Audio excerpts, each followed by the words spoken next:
Hello, titas. Good morning po sa inyo. Good morning, good afternoon po sa inyong lahat. Time check, it is 1:35 ng hapon. Tanghali pala. Kumusta po kayong lahat? I hope okay po kayo.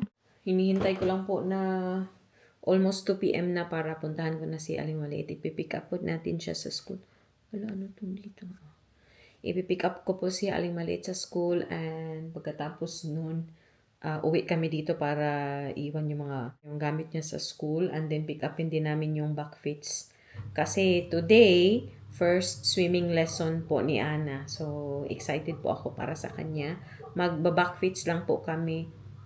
Ay, nag-decide ako na hindi na lang dalhin yung backfits doon sa school kasi kino-construct kasi yung malaking part ng school. Napakita ko na po yun sa vlog and binakas talaga yung daan doon. So, medyo alanganin pag nag-backfits ako doon. So naisip ko na mas okay na umuwi na lang kami saglit, mag-drop ng mga gamit and then i-pick up yung backfits para hindi ko na kailangang i-park na nasa malayo yung backfits. Malaki pa naman. Tapos kailangan ko pong bitbitin yung battery kasi nga hindi ko po mahanap yung lock ng aking bike ba. Kasi nauso these days yung nakawan ng mga bike. Yung katrabaho ko po, dalawang katrabaho ko, narinig ko na nawalan po sila ng electric bike. So, yun ba? Nakakatakot. And syempre yung mga target, yung mga battery, kasi yun po yung nagpapamahal sa mga bike, yung mga e-bike, yun. And pagdating po namin ng swimming pool, kung saan mag-lesson si Ana, bibit-biton ko po doon sa loob yung aking battery. Para sure ba? But yeah, I hope okay po kayong lahat, no? Kami okay naman po. The past few days nga lang, hindi okay yung aking pakiramdam. Palaging sumasakit yung ulo ko. So I thought, baka magkakaroon ako. Pero until now, wala pa naman. Wala pa. Tapos hindi din po din ako buntis kasi nag-test naman na po ako ilang beses. Hindi po ako buntis. At first, I thought, baka meron na. Pero as usual, wala pa din po. Hindi pa binibigay sa amin. And buti na lang si Mister siya yung kumikilos dito sa bahay. Kasi after ng trabaho, nagtatrabaho pa din po ako no, kahit medyo masama yung pakiramdam. Tuloy ang buhay, tuloy ang hanap buhay. So yun, pagdating ng bahay, pahinga po ako ng maaga, kumakain, napapahinga. Hindi na po ako nagluluto para diretso na yung pahinga ba. Kain na lang ng nakaprepare na pagkain tapos tapos diretso sa taas mag-ready para matulog ganun. Early po ako natutulog ganun, tapos early din ako nagigising, but apparently siguro nag-last yung hindi maganda yung pakiramdam ko ng almost 4 days. So, 'di ba? Sipin niyo yung mga almost 4 days talaga. Or actually 4 days siya. Yun. Punta pa nga ako ng Amsterdam, 'di ba? Pero kinagabihan nun or siguro on the way back from Amsterdam, medyo masakit na yung ulo ko. Tapos lalo siyang lumala kinagabihan and then the next day din. Parang the whole day talaga masakit yung ulo ko. But then, kinailangan ko pong mag-work. Yun. Buti na lang ngayon, okay. Medyo okay naman na. Medyo sumasakit pa rin siya a little bit, but hindi siya gaya ng the past few days na sobrang sakit talaga ba na my God, hindi na normal pag palagi nagpapareseta mo na pain reliever, no? But yeah, thankfully okay naman na po. Ano pang mga ganap na na-miss namin? Dito sa bahay. Ayun, napakita ko na po pala yung bagong bed ni Ana, 'di ba? Happy po doon siya sa bed niya, and pag sinasabi ko, doon ka ba matutulog sa kwarto ni Mama at Papa? Ayaw niya. So doon na siya sa kwarto. Parang nami-miss ko naman kasi before po siya matulog, naglalambingan kami, tumatabi ako sa kanya. Kaso, itong kanyang bed, nasa taas na kasi. So, nahihirapan ang nanay, guys, na ano siya, akyatin siya doon. Yun. Pag when I give her, or before I go to sleep, I always go to her room and check on her and then give her a kiss. So, naglalagay po ako ng ano doon, ng bangkito. Bangkito yung tawag doon. Or yung upuan. Pinapatungan ko po yun. Pero hindi ko pa din siya masyadong abot. Kaya mahirap. Pero ang importante, gustong-gusto po ni Aling Maliit and nag-enjoy siya sa kanyang bagong bed. Love niya yung kanyang bagong bed. So, happy po ako. And thankful din ako sa aking father-in-law kasi siya at si Ruth po yung nag-assemble nung bed. Mostly siya kasi inassemble niya na wala dito si Ruth, nagtatrabaho si Ruth. And then, nung weekend, tinapos na lang nila. Yun, diba? Sabi nga ni Ruth, guys, ang spoiled mo, spoiled ka ng magulang ko. Sabi ko, oo nga. Pero mabuti na yung gano'n na guys, no, na wala tayong masyadong problema sa mga biyanan natin ba. So, hindi ko ma-imagine kung hindi kami okay ng aking mga biyanan. Ano kaya yung sitwasyon ko dito? Baka lumayas na din po ako. Ready ko na lang po yung iba pang gamit ni Ana, no, para sa kanyang swimming lesson, and then magpe-prepare na din ako ng snack ni Ana para mamaya. So, balikan ko na lang po kayo later. Guys, kakatawag lang ng aking mga biyanan. Kay, alam kasi nila na ngayon yung first swimming lesson ni Ana. So, gusto nilang sumama. Gusto nilang sumama. Sabi ko, hindi man tayo pwedeng pumasok. Doon lang tayo sa maghintay sa labas, or hindi ko pa alam kung anong, baka later on pwede nang, or sa next lesson pwede nang doon sa sa canteen, or sa parang coffee area doon sa swimming pool ba. Gusto sana nilang sumama. Sabi lang, sige, din na lang kami sasama baka sa susunod taon po doy. Na-excited yung mga benan ko guys, kasi nga one and only apo nila, diba? So sabi ko na lang, balitaan ko na lang kayo. So mag-send po ako ng picture mamaya. A few moments later. Say hi to the titas. Hi titas, pagod ang ating aling maliit. Galing na po kami dyan, yung kanyang swimming lesson. Nasa parking tayo. Ito yung dala naming swimming bag. May free naman na binigay. Mama, come here. Di po ako nakapag-video doon kasi bawal po mag-video. Pwede siyang mag-video, pero hindi po siya pwedeng i-upload sa any social media na Kaya, syempre for for privacy na din. So, may mga pictures ako and also videos kanina. Allowed kami na nagstay yung mga parents ng 15 minutes. After that, pinalabas na po kami. Pinahintay lang kami doon sa canteen. But anyway, mag-drop by po muna kami sa Spar. Mag-grocery kami and then uwi na po kami afterwards. Pagod si Aling Maliit. Ayan, nag-pack ako ng butter ham niya. May hackles-slack yan. Gutom na gutom siya eh.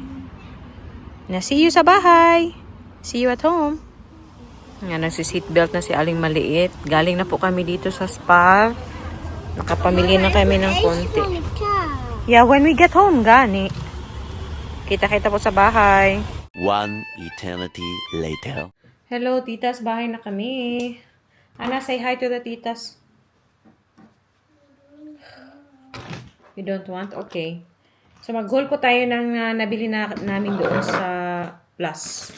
Bumili kami ng loaf na bread para sa baon ni Ana. Nagbabaon din po ako ng tinapay sa trabaho na din. And then, may snack kami ni Ana. Magkukrosan po kami. Krupok or krupik sa atin, no? Para sa mamaya, para sa i-pair ko po doon sa aking gagawing pork binagoongan. Si Ana magchi-chicken na naman ko mamaya. Nagluto pa ako ng adobo kagabi, yun yung ulamin ni Ana kasi ilang araw na po to nag-request ng ng adobo. And then para kay Papa pag bet niyang mag-snack while he's playing minsan na lang po siyang nag-snack talaga, or almost never na ng tawag ito ng chips, pero sa weekend pwede siya pag naglalaro siya. And meron din tayong siopaw, bapaw ang tawag dito, beef flavor po siya. Babaunin ko po siya sa trabaho pang snack ko din. Bumili din ako ng blueberries para sa yogurt, and then ito butter. I'm gonna eat croissant. Pagod po si Aling Maliit. Can you untie your hair, Ana? Ana? Can you untie your hair, please? Why? Because it's wet. So then it dries quickly. Ashubli, Yeah. untie it. You know how to do it. Take off your socks. Can I also have a little plate from you? Yes, please. Can I borrow? Yes. Thank you. You say hi to the titos, B. Because the titos didn't see you. Oh, you don't want? It's okay. It's okay. Ikaw na. Be, let's untie your hair. Be. You had fun at the swimming lesson, no? I know. It can wait. Look, dry your hair dito. So, your hair is very wet, eh? Hindi ko po siya niligo doon sa swimming pool. Pwede naman mag-shower doon and mag-shampoo, ganun. Pero, papaliguan ko kasi din siya pag-uwi ng bahay. So, might as well dito na lang. Kain po ako ng pizza. What? Yeah, you can because you're already done with school today, so you can watch TV a bit. You have this. Wala ka. When you're still hungry, you can have croissant too.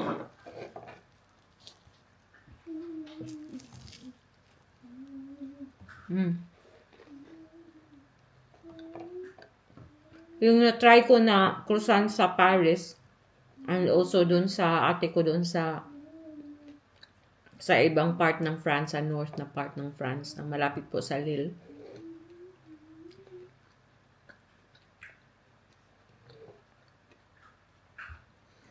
Hindi ko ma-distinguish na maayos yung kaibahan ng croissant. Same lang naman.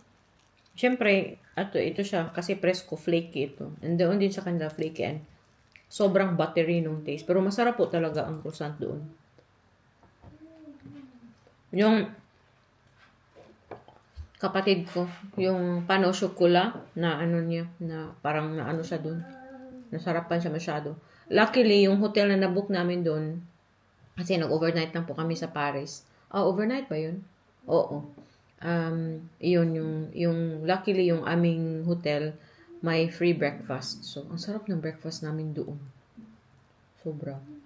But yeah, kainin ko po muna to and then mag-relax na po kami ni Aling Maliit.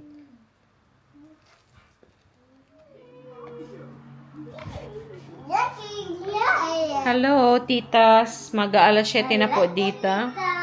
And nakakain na po kami. Pasensya at hindi ko na po kayo nabalikan ka agad kay yung maglolo at lola pumunta dito. Pumunta po dito before sila pumunta sa appointment nila. Siyempre gusto nila makita si Ana. Tinignan din, Ana, this will go bad ha? Ikaw, this will go bad. Find a clip for that.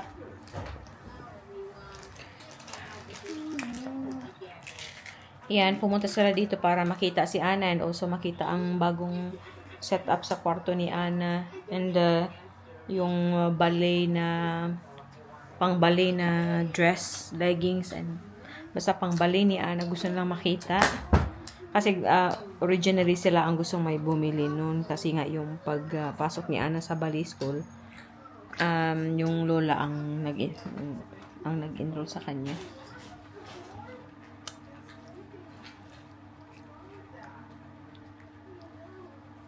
Saan naman gito eh? Langga ka ni mama? Ay, mama's lablab? Yeah.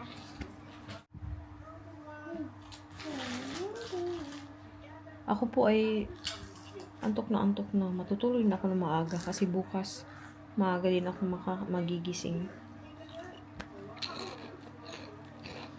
Kaya, one more. Thank you. Smile. She did really well today. Good job. Good job today, my love. And bunch of trees. Ang bata ka? Bunch of two. Yung pa ba, nabihan ko na ng beans yan dyan doon sa IKEA. And then, may isang bag na lang dyan na kailangan kunan ng mga laruan. And ito, yung nasa taas. And then, dito, soon, umpisahan na po dito sa, namin, yung wall namin. Hindi lang makahanap ng oras din sila kasi weekend kasi busy na eh. Masyado nang maraming ganap sa weekend namin. So, but anyway, we have to find time to do the wall already para madispat sana to ang dito. Sakit na talaga sa mata. Tumingin na din po kami nung bagong TV cast ang tawag dito yung para sa TV. Kiwi, coconut. Ding, ding, ding, ding, ding, ding. Sino mag-aakala guys ba na after 6 years, may ganito pala akong anak. May ganito na akong titingnan pala. Diba? Hindi ko talaga ma-imagine na magiging nanay po ako. Never ko na-imagine before na magiging nanay ako. I was not totally, yung parang close na yun sa utak ko yung idea na magkaanak. But hindi ko din siya pinangarap, yung ganun ba? Kasi I know some people who would really say na na dream nilang magkaanak, magkapamilya. Pero ako at that time, never ko pong na-imagine na or nasabi or naisip man lang na magiging nanay ako in the future, ganun. Hindi po. Not like I don't like not that I don't like it, but wala, hindi ko lang siya naisip. Pero binigay siya. So happy po ako dun. And hindi ko ma-imagine ang buhay din na wala itong batang ito. Diyos me. But yeah, before pa mapunta sa kung saan-saan tong chika na ito, i-end ko na po yung ating pa-video, no? Yun lang po yung ating ganap sa aking day off. Day off si Mama G ngayon, Wednesday. Yun lang yung aming ganap. Swimming lesson. Pinika po si Ana sa school and then punta kami sa kanyang first swimming lesson. And then, dito lang sa bahay, yun, usual, family thing. Yun lang. I hope kahit pa paano nag-enjoy po kayo. Si Rot andun sa taas kasi nire-ready yung bathtub para makapag-wash up na si Ana. Thank you ulit and ingat po kayong lahat. See you na naman po sa susunod na video. Maraming salamat. Duy, mush mush babush. Ana, Sekmar, duy, mush mush babush. Bye, bye, bye, bye.